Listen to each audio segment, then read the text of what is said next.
제6절 내용은 사회복지정책의 형성 과정 그리고 집행 및 평가입니다.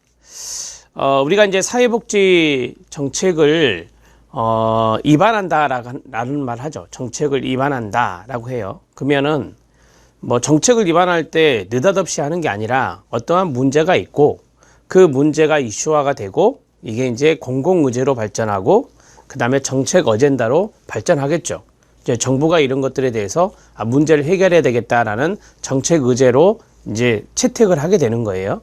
그러면 정책 의제로 채택이 되면 거기에 대해서 문제를 해결하기 위한 정책의 대안, 이러한 정책의 대안이 나오게 되고, 그러면 정책의 대안이 얼터너티브스가 여러 가지가 나오면 거기에 대해서 평가를 해본 다음에 여러 가지 것들을 평가해 본 다음에 가장 좋은 하나를 결정하겠죠. 이게 앞에서 배웠던 정책 결정 모형이에요. 자, 정책을 결정했어요. 그러면 집행을 하겠죠. 그 다음에 마지막에 뭐예요? 평가까지 해야 되죠. 이 프로세스가 이 절에 나오는 거예요. 지금 제가 쭉 말씀드린 게 프로세스예요. 이 프로세스를 제가 적어 드릴 테니까 우리 교재 앞에 빈 공간이 있잖아요. 그 자리에 한번 써보시기 바랍니다.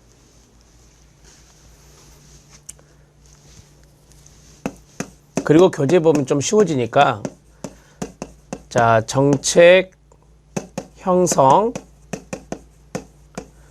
집행 평가까지의 순서다. 이렇게 보시면 돼요. 어렵게 생각하지 마세요. 처음에 문제를 인식하고 그 다음에 이슈화가 되고 쟁점이 된다 이거죠. 그 다음에 공공 어젠다, 어젠다를 의제라고 합니다. 공공의제로 형성이 되고 그 다음에 정부 의제라고도 하고 정책 의제라고도 합니다. 여기까지를 어젠다 형성 과정이라고 해요. 어젠다 형성 과정, 어젠다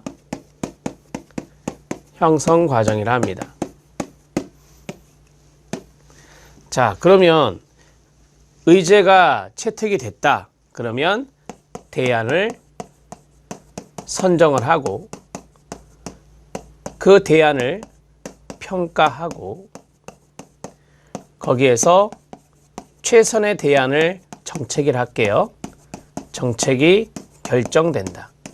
그리고 집행한다. 그리고 평가한다. 이렇게 정리할 수 있어요. 정책 결정 모형, 합리 모형, 만족 모형, 쓰레기통 모형 이런 거 배웠고 실천에서 평가의 목적이 뭐고 평가의 종류에는 어떤 것들이 있느냐 이런 것들 다 배웠어요. 그랬죠? 자, 그러면 여기에서 이 공공의제가 정책의제로 넘어가잖아요. 모든 공공의제가 정책의제로 넘어가나요? 그렇지 않죠. 이해되시죠? 모든 공공의제가 퍼블릭 어젠다라고 해요. 공공의제가 정책 의제로 채택되는 것은 아니다.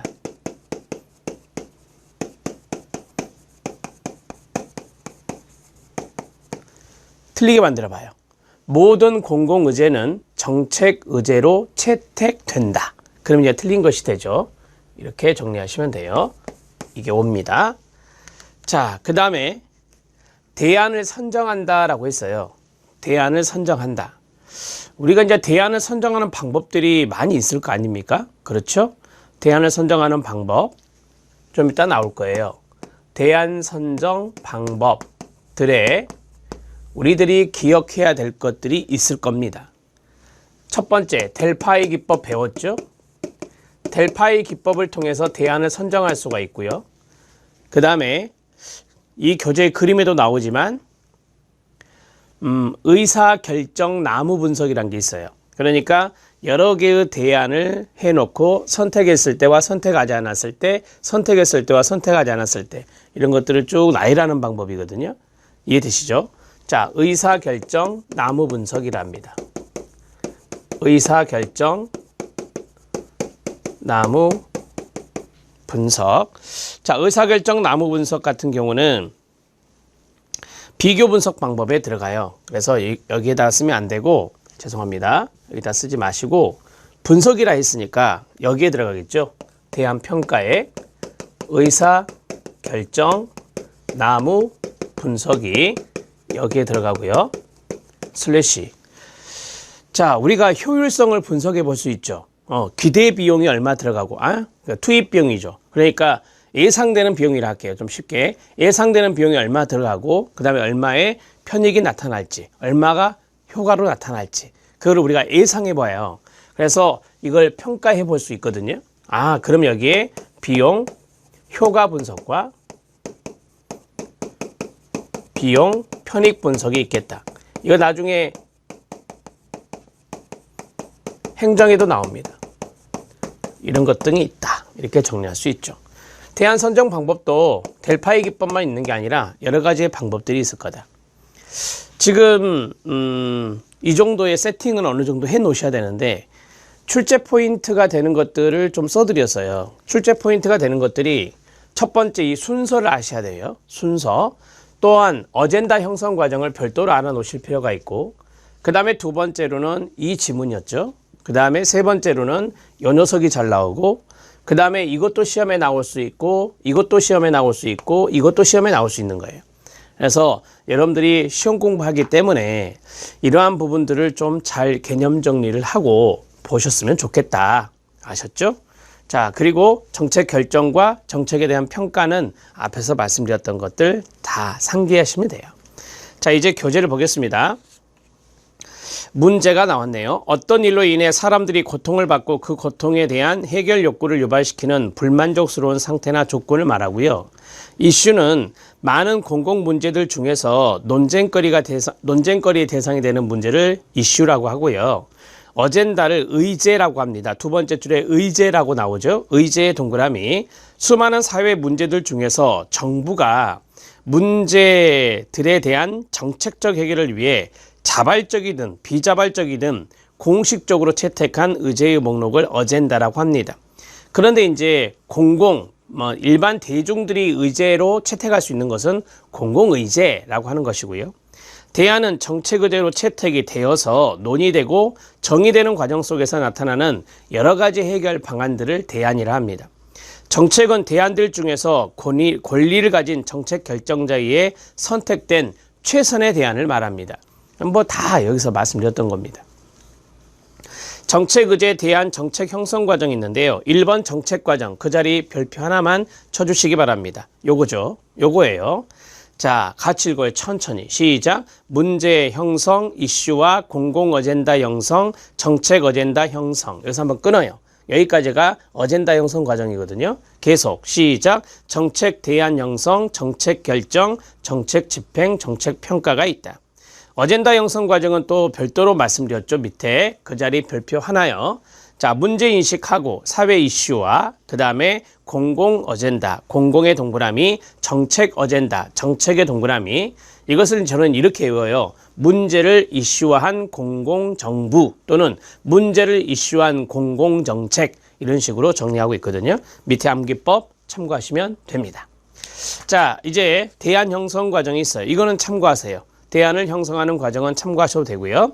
그 다음에 정책 대안 형성 기법이 있죠. 이거. 정책 대안 형성 기법, 대안을 선정하는 방법. 여기에 2번 별표 델파이 기법 나왔죠. 이거는 중요하다고 제가 몇 번 말씀드렸습니다. 점진적인 방법을 통해서 대안을 만들 수 있다. 뭐 점진적인 방법이 뭘까요? 이전의 대안보다 조금 더 향상시키는 것이 되겠죠. 브레인스토밍은 많이 아시죠? 다양한 아이디어를 자유분방한 상태에서 제안하고 비판하지 않는 형태로서 새로운 아이디어나 목표나 전략의 창출 방법이 됩니다. 델파이 기법에 키워드 들어갑니다. 생각하시고 현관펜 드시고요. 첫 번째 전문가 밑줄, 그 다음에 두 번째 줄에 합의점 도출 밑줄입니다. 자, 그 다음에 세 번째 줄은 앞에다가 이렇게 별표 하나 치세요. 세 번째 줄에다가. 세 번째 줄은 여기에 대해서 장단점을 짤막하게 썼는데요. 자, 먼저 위에 두 줄을 보겠습니다. 전문가들이 의견을 모으고 교환하며 발전시킴으로써 미래를 예측하고 미래에 대한 광범위한 지식을 얻을 수 있으며 전문가들의 합의점을 도출하는 과정에서입니다. 만납니까? 우편조사합니까? 우편조사한다 했어요. 자, 세 번째 줄입니다. 우편조사하니까 연구자의 주관적인 편견이 들어가요, 안 들어가요? 안 들어가죠. 우편으로 보내는데. 따라서 연구자의 주관적 편견 배제가 가능하다라고 했죠. 그 자리 가로 딱 묶어서 왼쪽에다가 장점이라고 쓰면 돼요. 이건 장점이에요.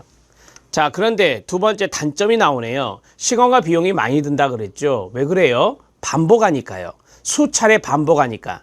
그래서 시간과 비용이 많이 든다. 이렇게 써서 단점, 거기다가 반복이라고 쓰면 돼요.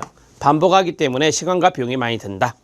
자, 미래 예측 방법이 있습니다. 미래를 예측하는 방법의 유추, 경향성 분석, 마르코프 모형, 회귀 분석이 있는데 이거 참고하셔도 됩니다. 마르코프 모형을 밑에 팁으로 넣어드렸는데 참고로 이거는 이제 확률적인 정보에 의해서 우리가 어떤 대안을 만들어내는 거예요. 어떤 상황이 시간의 흐름에 따라 일정한 확률, 동그라미, 확률로 변해갈 경우 최종적 상태를 예측할 수 있는 확률, 동그라미, 확률적 정보를 제공해주는 방법이다. 그래서 저는 마르코프 확률 이렇게 외우고 있어요. 확률이라는 단어가 중요하기 때문에. 뭐 예를 들어서 여러분들이 로또 이렇게 번호 6가지인가요? 그거 체크해 가지고 좀 가끔씩 사시잖아요. 구매하시잖아요. 근데 이제 많이 나온 번호가 있어요. 그쵸? 많이 나온 번호가 좀 더 잘 나오겠지 해서 많이 나왔던 번호, 이제까지 당첨돼서 나왔던 번호들이 확률이 높을 거다. 그리고 이런 것들이 이제 공개가 되잖아요. 그러면 이게 확률적인 정보를 주는 거예요. 그래서 그러한 것들을 이용하는 것이 바로 이제 마르코프 모형의 하나의 좀 사례가 될 수도 있습니다. 자, 이제 정책 대안 비교 분석 방법이 있는데 1번 체킹, 2번 체킹, 그 다음에 5번 체킹 하세요. 1번, 2번, 5번 정도만 하시면 돼요. 3번, 4번은, 6번은 참고하셔도 돼요. 자, 3번 줄서기 분석 기법이 있어요.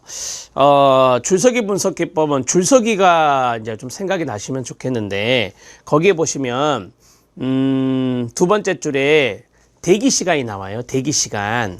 대기 시간에 동그라미 치세요. 대기 시간과 공공 서비스의 수준을 결정하기 위해 사용되는 경제학적 분석 기법 중에 하나다. 이렇게 이야기하고 있죠. 뭐 여러분들이 아시다시피 어떤 대기 시간이 좀 길면 좋은 건 아니잖아요. 줄서기 시간, 대기 시간이에요. 그래서 이러한 대기 시간을 고려해서 대안을 대안을 분석해내는 그러한 것들이 여기에 들어갈 수 있고요. 시뮬레이션은 뭐 그대로 이해하시면 될 것 같아요. 모의 실험해 볼 수 있는 거다라고 하는 겁니다. 자, 거기 보면 두 번째 줄에 비슷한 상황 속에서 분석한다.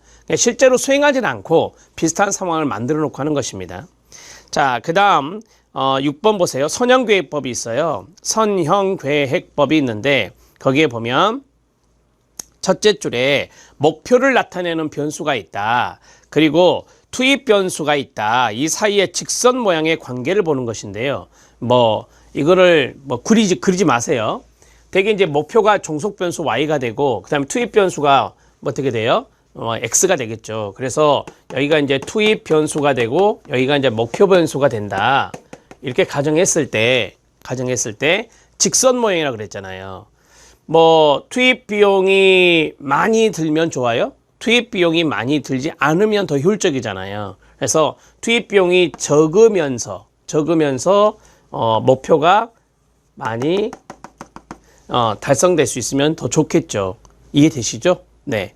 그 다음에 우리가 이제 직선 모양으로 했을 때 비용이 늘어나면 늘어날수록 목표가 늘어나는 것이 있어요. 그러면 이것이 이제 y는 x 형태의 기울기가 나오겠죠? 이해되시죠? 자, 그 다음에 비용을 적게 투입했을 때 목표가 높게 나타난다.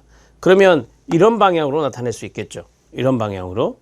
비용을 많이 투입하면 목표가 더 적게 달성되는 거. 이런 것들이 바로 이제 역비례 관계라고 하잖아요. 역비례 관계. 이런 식으로 역비례 관계로 나타나는 것인데, 자, 거기에 보면 직선 모양의 관계를 나타내는 경우 한 가지 변수에 대한 한 가지의 결과, 이것을 사용할 수 있는데, 자, 거기 세 번째 줄에 보면 편익의 극대화 이런 말이 나오죠. 편익의 극대화나 비용의 극소화를 달성할 수 있는 그러한 것들이 바람직하다라고 하는 거예요. 이게 편익이 될 수 있는 거죠. 이게 편익이 될 수 있는 거고, 그 다음에 이게 비용이 될 수 있는 거예요. 이런 것이 비용이 될 수 있다. 이렇게 정리를 하시면 되겠죠. 여러분, 우리가 하나가 올라가고 하나가 떨어지면 역비례해요. 이런 식이 되는 거잖아요. 비용을 줄이고 효과는 극대화한다 라고 했으니까 역비례 관계, 반비례 관계라고 보시면 되겠죠. 그러한 선형, 직선 모양일 때 우리가 이제 괜찮네 분석을 해보는 거니까 대안평가를 할 때 이런 것들이 이제 경제 쪽에서 좀 쓰는 것이 되겠죠.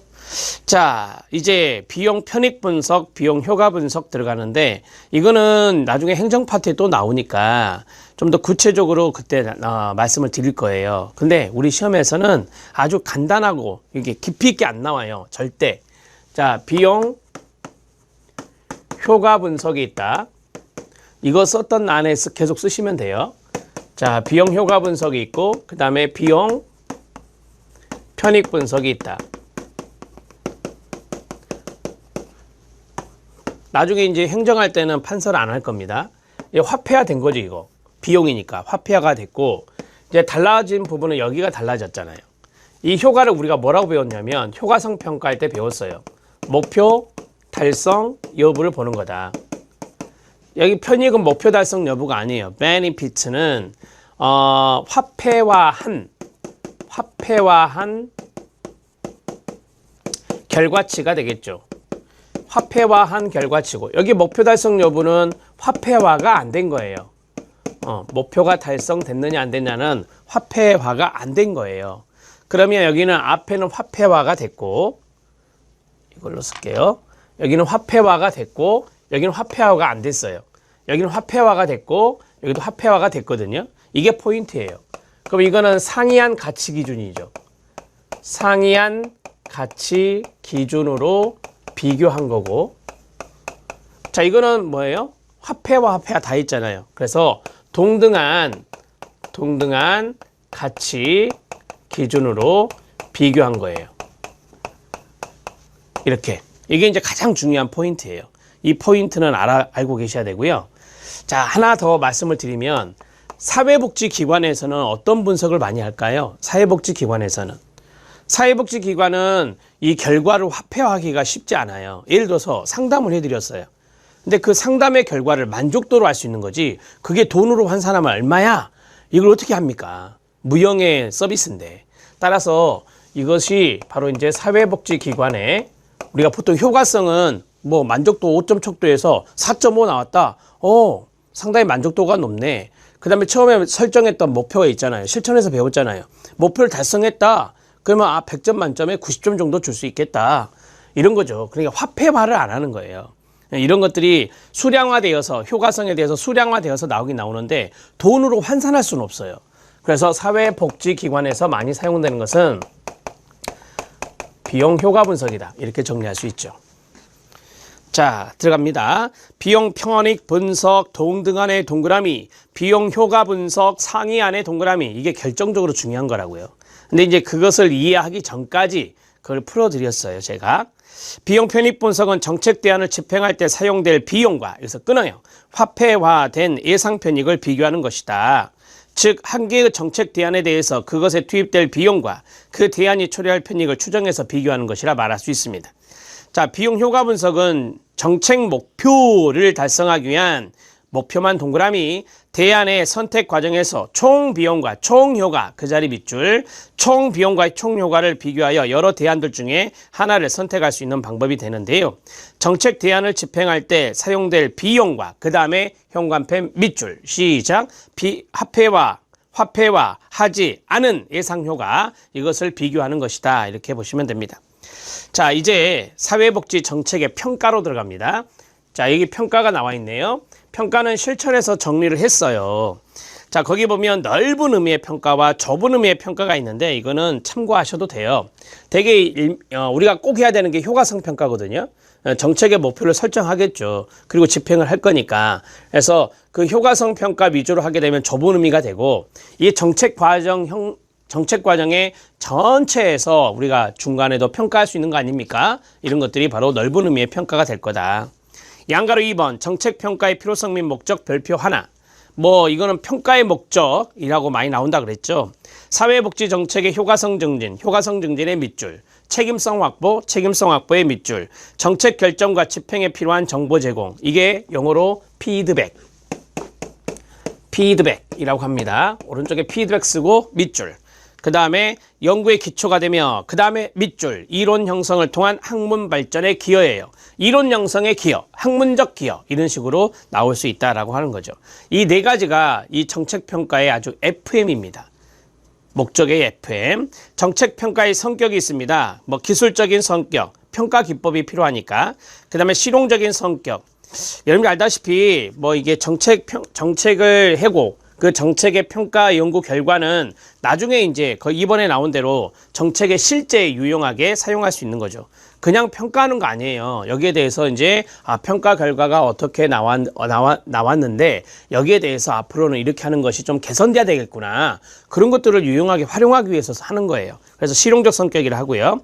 개별 사례적 성격인데 거기에 보면 구체적인 개별 사례에 한정되는 것이 일반적이다라고 해요. 그러니까 정책 평가의 결과가 정책 결정자 또는 뭐 정책을 수행했던 사람들한테 제공이 되잖아요. 그러면 이제 제공된 정보, 이 평가에 대해 제공된 정보는 하나하나 케이스 바이 케이스라고 하는데 뭐 그런 식으로 우리가 낱낱이 하나하나 살펴볼 수 있는 거죠. 개별 사례 성격입니다. 자, 네 번째가 중요해요. 네 번째만 체킹하세요. 제가 말씀드렸죠. 사회복지 정책이에요. 그러니까 가치지향적이다라고 했잖아요. 가치 중립적이다 이렇게 나오면 안 된다. 가치 중립적 X. 실천에서도 말씀드린 바가 있어요. 자, 가치지향적은 뭐냐? 무엇이 잘 되고 무엇이 잘못되었는지에 대한 가치 판단을 말하는 거예요. 그 다음에 종합학문적 성격. 뭐 사회복지 정책은 아시잖아요. 여러 가지 영역이 혼합될 수 있어요. 그래서 종합학문적인 성격이 있다라고 해요. 자, 거기 보면 통계기법, 사회 정책 문제에 대한 전문 지식뿐만 아니라 정책 과정에 대한 지식이나 그 다음에 행정적 환경에 대한 지식이나 사회윤리에 대한 지식이 모든 게 필요하다라고 하는 겁니다.